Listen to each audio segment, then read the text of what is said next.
70-এর দশকে এসে আমি জামাতের রুকন হয়েছি। তালেবান আপনারা ক্ষমতা আসার পর চার দলীয় ঐক্যজোট ক্ষমতা আসার পর বাংলাদেশকে মোটামুটি তালেবান রাষ্ট্র বলা হয়। এর আগে এই ধরনের অভিযোগ বাংলাদেশের বিরুদ্ধে বা বাংলাদেশের নামে কখনো ছিল না। এটি একটি রাজনৈতিক ষড়যন্ত্র বলেই আমরা মনে করি।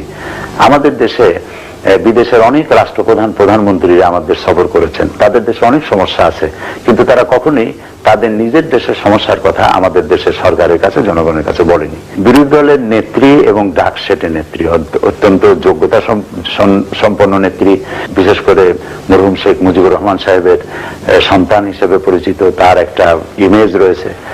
দেশে তালেবান আছে এবং সংখ্যালঘুরা নির্যাতিত হচ্ছে, এই কথা উনি দেশে বিদেশে সমানে ছড়িয়েছেন। কিন্তু আপনি যদি আমি আপনাকে একটু থামিয়ে দিচ্ছি, আপনি বলবেন শুধুমাত্র উনি ছড়ান নাই, আপনি যদি এখানকার পেপার গুলো দেখেন, এখানকার গার্ডিয়ান থেকে আরম্ভ করে বেশ কিছু এরকম ওয়ার্ল্ড রিকগনাইজড জার্নাল দেখেন, আপনি দেখবেন আমাদের দেশের সংখ্যালঘুরা যে নির্যাতিত হচ্ছে তার উপর বিভিন্ন রকম আর্টিকেল প্রায় এসে লেখা আসছে। আপনি এটাকে অস্বীকার করবেন? আমি অস্বীকার তো করবোই। কেন করবেন? করবে এই কারণে, যেহেতু আমি বাংলাদেশের সেখানে আমি থাকি। গার্ডিয়ানে যদি কখন কোনো নিউজ আসে বা এরকম কিছু জার্নাল আছে যখন আসে, তখন আমরা তার গ্রহণযোগ্যতাটা হয়তো একটু বেশি ধরি। হ্যাঁ, ধরা যেতে পারে, কিন্তু আমি বলতে চাইবো যে গার্ডিয়ান হোক, টাইমস হোক বা ফার ইস্টার্ন ইকোনমিক রিভিউ হোক, যে সমস্ত বড় বড় নাম করা পত্রিকা পৃথিবীতে আছে, সরি, এই পত্রিকাগুলি কারা পরিচালনা করেন, এর পলিসি কি, তারা কি মুসলমানদের পক্ষে কোনো কথা বলবে? আমাদের মিছিলে এটাও স্লোগান হয় যে আমেরিকান সাম্রাজ্যবাদ নিপাত যাক, ধ্বংস হোক। অতীতের সরকার যারা আগে ছিল তারা ইসলামকে সাপ্রেস করার জন্য চেষ্টা করেছে, আলেম ওলামাদেরকে গ্রেফতার করেছে। আওয়ামী লীগ এটা কেন করবে? আপনার কেন মনে হয়, মানে আওয়ামী লীগ কেন ইসলামের বিপক্ষে যাবে? কারণ আওয়ামী লীগের অধিকাংশ নেতৃবৃন্দ মুসলমান। যদি সেটাই হয়ে থাকে, যদি সেই কারণে হয়ে থাকে, আওয়ামী লীগ কেন করবে? আওয়ামী লীগের লাভটা কি? আওয়ামী লীগের ভোট দরকার বাংলাদেশি মুসলমানদের।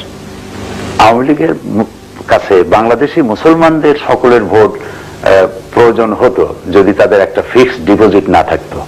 তাদের একটা ফিক্সড ডিপোজিট আছে, সেটা হলো মাইনরিটি ভোটগুলি অলমোস্ট তারাই পেয়ে থাকেন। কেন? আপনি মাত্র বললেন আপনার মিটিং এ হিন্দুরা আসেন, নন মুসলমানরা আসেন। আমি সেজন্য অলমোস্ট শব্দ ব্যবহার করি। জি, অবশ্যই। কেন আওয়ামী লীগ, তার মানে কি আওয়ামী লীগ কি তাদের সুযোগ সুবিধা বেশি দেন যেটা আপনারা দেন না? আপনারা তো সাপ্রেস করেন। না, সেটা নয়। আমি আল্লাহকে বিশ্বাস করি, আল্লাহ বিশ্বাস করি, ইসলাম ধর্মকে বিশ্বাস করি। আমি যিনি নন মুসলিম তাকে অস্বীকার করবো, তাকে অবিশ্বাস করবো, তাকে যে আওয়ামী লীগ সবসময় সংখ্যালঘুদের ভোট পায়, এই ব্যাপারটা আমরা ক্লিয়ার না, যেখানে আপনারা পান না বা বিএনপি পায় না। এটা খুব দুঃখজনক না? কেন আপনারা ইসলামকে আমরা শ্রেষ্ঠ ধর্ম বলছি, আপনি মানবাধিকার আইনের প্রতি পূর্ণ আপনার আস্থা রয়েছে, আপনার মিটিং মিছিলে সংখ্যালঘুরা আসছেন, সেখানে কেন আওয়ামী লীগ কেন ভোট পাবে? না, আওয়ামী লীগ তাদেরকে, যেহেতু সে সেকুলারিজম করে, সে ধর্মনিরপেক্ষ তার কথা বলে, এবং আওয়ামী লীগ একটা বিশেষ দেশের প্রতি আকৃষ্ট, আর ওই সংখ্যালঘুরাও একটা বিশেষ দেশের প্রতি আকৃষ্ট। সেই জন্য মিলটা হচ্ছে না, এটা মিলটা তাদের সেই সাংঘাতিক। আর যদি ভারত ঘেঁষা প্রো ইন্ডিয়ান অথবা ভারতের দালাল যদি বলা হয়, আপনি আমার কাছে প্রমাণ চান, আমি প্রমাণ দিই। আচ্ছা, আপনার আওয়ামী লীগকে কেন বলছেন ভারতীয় অনুচর? আমি অনুচরও বলবো না, দালালও বলবো না, আমরা বলবো ভারতের প্রতি, নিজের দেশের চাইতে ভারতের প্রতি একটু বেশি কমিটেড, একটু বেশি আকৃষ্ট। সেটা ওই ব্যাখ্যা ওনারাই ভালো দিতে পারবেন। আমি মুক্তিযুদ্ধের সময় ভারত আমাদের সাহায্য করেছিল বলে, মুক্তিযুদ্ধের সময় ভারত একটা আড়তদারি ব্যবসা করেছে, ভারত সহযোগিতা করছিল, একটা স্বার্থ ছিল তার সামনে, সেই স্বার্থটা অবশ্যই। কিন্তু এই যে ভারত যে সহযোগিতা করেছে, এর জন্য কি ভারতের প্রতি আপনারা কৃতজ্ঞতা প্রকাশ করবেন না? আমি কৃতজ্ঞতা প্রকাশ করতাম বা আমরা করতাম যদি আমার দেশের সন্তানেরা যুদ্ধে অংশ না নিত, পুরোপুরি তার উপরে নির্ভর করতো। পুরোপুরি তার উপর নির্ভর করেনি, আমার দেশের সন্তানেরা খাইয়ে না খাইয়া যুদ্ধ করেছে এবং যুদ্ধে বিজয় ছিনিয়ে এনেছে। আপাতত আপনারা বিএনপির সঙ্গে রয়েছেন এবং অত্যন্ত শক্ত এবং সুবিধাজনক স্থানে রয়েছেন। নিয়ার ফিউচারে আপনাদের কবে আমরা আওয়ামী লীগের সঙ্গে দেখবো? না, এরকম কোন সম্ভাবনা আপাতত নাই, এবং ভবিষ্যতে এরকম সম্ভাবনা আসবে বলে আমি মনে করছি না। ঠিক আছে, তার মানে আমরা আশা করতে পারছি যে আওয়ামী লীগ এবং জামাত একসাথে কাজ করবে না। আওয়ামী লীগের সাথে আমাদের সম্পর্কটা যে ছিল সেটা কিসের, সেটা দেখতে হবে।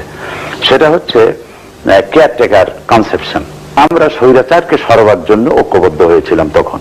এটা হচ্ছে সম্প্রতিকালে আমরা বিরোধী দলীয় নেত্রীর সঙ্গে কথা বলছিলাম তো ইরাক যুদ্ধের সময়, এবং তিনি আপনাদের বিরুদ্ধে বা বর্তমান সরকারের বিরুদ্ধে একটি অভিযোগ করলো। সেটি হচ্ছে যে যুদ্ধ শুরু হওয়ার পর যে সংসদ অধিবেশনটি বসেছিল তাতে শোক প্রস্তাব উত্থাপন করে যারা মারা গেছেন তাদের আত্মার মাগফিরাত কামনা করবার জন্য দোয়া করার অনুরোধ জানানো হয়েছিল আপনাকে, কিন্তু এ ব্যাপারে আপনারা বাস্তবায়িত করেননি কেন?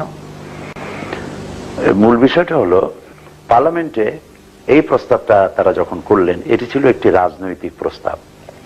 এটি যদিও দেখা যাচ্ছে যে আল্লাহর কাছে দোয়া করতে বলা হয়েছে, কিন্তু মূল ছিল রাজনৈতিক বিষয়। আমি পরবর্তী সময় এই বিষয়ের কৈফিয়ত আমি পার্লামেন্টে দিয়েছি। আমি মোনাজাত করেছি, সেই মোনাজাতে ইরাকের নাম নেইনি, কিন্তু একথা বলেছি যে আল্লাহ তাআলা মুসলমানেরা পৃথিবীর যত দেশে যত জায়গায় তারা মাজলুম অবস্থায় আছে, অত্যাচারিত অবস্থায় আছে, আল্লাহ তাআলা তুমি দয়া করে তাদের সাহায্য করো। আপনি সিলেটের একটি জনসভায় ক্লেম করেছেন বা সবসময় ক্লেম করেন, ছাত্র শিবিরের ছেলেরা সর্বকালের সর্বশ্রেষ্ঠ সন্তান। আপনি করেছেন না, আপনি করেছেন। আমাদের এখানে আপনাকে দেখাতে পারি এবং উদাহরণ রয়েছে, অনেক রকম রয়েছে। কিন্তু ঠিক আছে, আমি মানছি যে ছাত্র শিবিরের ছেলেরা খুব আদর্শবাদী, কিন্তু তারা এরকম হাত পা কাটা রাজনীতিটা কোথায় শিখলো? আপনি বলেন যে হাত পা কাটা সহজ না? মানুষটা যে জিনিসটা দিয়ে হাত পা কাটবে ওইটা পেটের মধ্যে চালাই দিলেই তো তাড়াতাড়ি মরে যায়। হাত পা কাটার ঝুঁকি নেবে কেন? এটি কি কথা? সেটাই তো প্রশ্ন। আমরা ছাত্র শিবির বললেই সাধারণ মানুষের মনে হয় যেন হাত কাটতেছে, হাতের পায়ে রক কেটে ফেলে। হাত পা কাটা খুবই একটা মুসিবতের ব্যাপার। আমি চ্যালেঞ্জ করেছি, যদি কেউ এ ধরনের প্রমাণ দিতে পারে তো আমি ছাত্র শিবিরের পক্ষে একটি কথা বলবো না। ঘটনা রয়েছে ভুরি ভুরি, হাজার হাজার। হতে পারে নিজেরা নিজেদের হাত কেটে শিবিরে, হতে পারে নিজেরা নিজেদের হাত পা কেটে শিবিরের মাথায় চালাই দিল, হতে পারে। ইসলাম তো শান্তির ধর্ম। শান্তির ধর্ম, কিন্তু কোরআন শরীফে আল্লাহ তাআলা বলে দিয়েছেন যে হাতের বদলে হাত, পায়ের বদলে পা, চোখের বদলে চোখ, জানের বদলে জান, আর যদি ক্ষমা করে দাও ক্ষমা করে দিতেই পারো। আল্লাহ তাআলা অধিকার দিয়েছে, কেউ যদি তোমাকে ঘরের থেকে বের করে দেয় তুমি তাকে ঘর থেকে বের করে দাও। তোমার হাত কাটলে তার হাত কাটো, তোমার পা কাটলে তার পাও কাটো, তোমার জান নিলে তারও জান নাও, এর অধিকার আছে। তো মানে আপনারা একজন নারীর নেতৃত্বাধীন সরকারের অধীনে রয়েছেন, নারী নেতৃত্ব সম্পর্কে এগুলো বলে আবার নারী নেতৃত্বে কাজ করাটাকে কিভাবে দেখছেন? আমরা নারী নেতৃত্ব হারাম এ কথাটি বলিনি। আমরা বলেছি নারী নেতৃত্বের দৃষ্টান্ত কোরআন হাদিসে নাই। নারী নেতৃত্বের ব্যাপারে আমরা হারাম বলিনি, এটি হলো মূল কথা। আর নারী নেতৃত্ব বর্তমানে যেটা প্রতিষ্ঠিত হয়েছে এটার জন্য তো জামাত ইসলামীকে দায়ী করা যাবে না, যেহেতু জনগণ ভোট দিয়েছে। জনগণ ভোট দিয়েছে এমন দুইটি দলকে বেশি যে দুটি দলের প্রধান নারী, জনগণ ভোট দিয়েছে। আর আপনারা সেটা মেনে নিলেন? মেনে নিলাম মানে আমরাও গিয়েছি পার্লামেন্টে, গেছি, তারাও পার্লামেন্টে আসছে। দলীয় ঐক্য জোট গঠন করেছেন যে দলের প্রধান হচ্ছেন একজন নারী। আমরা তো এটাকে হারাম বলিনি, ইসলাম তো এটাকে হারাম বলে নেই। নারী নেতৃত্ব হারাম এ কথা ইসলাম বলে নেই। তাহলে কি বলেছেন? জি, নারী নেতৃত্ব সম্পর্কে আপনাদের কি অভিমত? আমরা এর পক্ষে কোনো ফজিলত বয়ান করিনি।